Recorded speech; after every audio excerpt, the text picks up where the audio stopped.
बिस्मिल्लाहिर्रहमानिर्रहीम।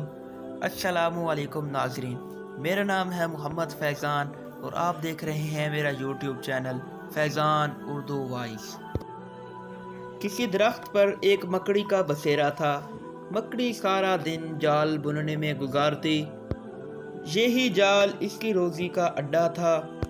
पूरे दिन में जितनी मक्खियाँ इस जाल में आती, मकड़ी इन्हें बड़े मज़े से खाती। मकड़ी जाल बुनने के बाद खुद दरख्त की किसी शाख में छुप जाती। जूं ही कोई किस्मत की मारी मक्खी इसमें फंसती, मकड़ी झपट कर इसे हड़प कर लेती। ये सिलसिला शाम तक चलता रहता। एक दिन मकड़ी दरख्त पर आराम कर रही थी। वो ख्यालों में खो गई। मक्खियाँ पकड़ना मेरा पेशा है, मैं कितनी ज़हीन हूँ। मैं बड़ी होशियारी से अपने शिकार को काबू करती हूँ। सुबह का वक्त था, ठंडी ठंडी हवा चल रही थी।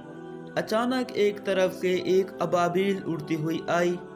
हर लम्हे वो एक मक्खी हड़प करने लगी। मकड़ी दूर बैठी ये सारा मंजर देखती रही। इसका दिल हसद की आग में जलने लगा। मक्खियाँ पकड़ने में आज तक मेरे कोई गिर्द को भी नहीं पहुँच सका था। ये गुस्ताख कौन है? ये बगैर इजाज़त मेरी रोज़ी पर लात मार रही है। अच्छा, मेरा नाम भी मकड़ी है। मैं इससे बदला ज़रूर लूँगी और इसका भी शिकार करूँगी।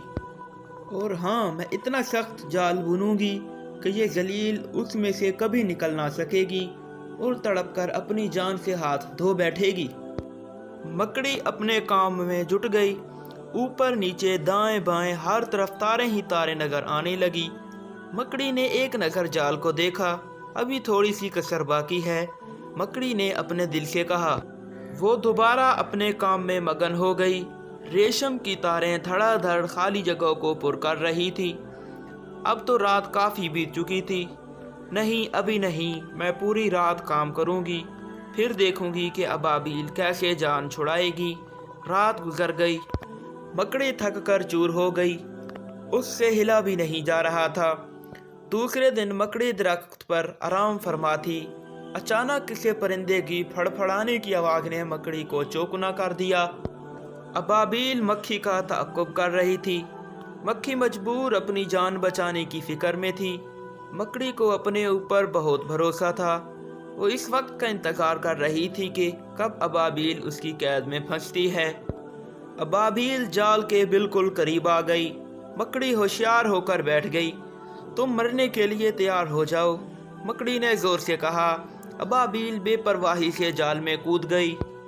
जाल चुरमुर हो गया। कुछ इधर उधर इकट्ठा हो गया और कुछ अबाबील के परों से लग गया। अबाबील ने मक्खी को पकड़ लिया और खुशी खुशी उसे खाने लगी। मकड़ी ने एक सर्द आह भरी और कहने लगी, परिंदों को काबू करना मेरे बस का रोग नहीं। वो फिर मक्खियों का शिकार करने लगी।